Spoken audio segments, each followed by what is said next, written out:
ஊரக வேலை உறுதி திட்டத்தை 125 நாட்களாக உயர்த்திட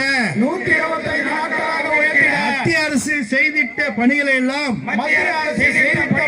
பொய்யான நாடகங்களை அரங்கேற்றி திசை திருப்பும் பொம்மை முதலமைச்சர் ஸ்டாலினை வன்மையாக கண்டிக்கிறோம். ஏமாற்றாதே ஏமாற்றாதே ஏமாற்றாதே ஏமாற்றாதே ஏழை எளிய மக்களை ஏமாற்றாதே.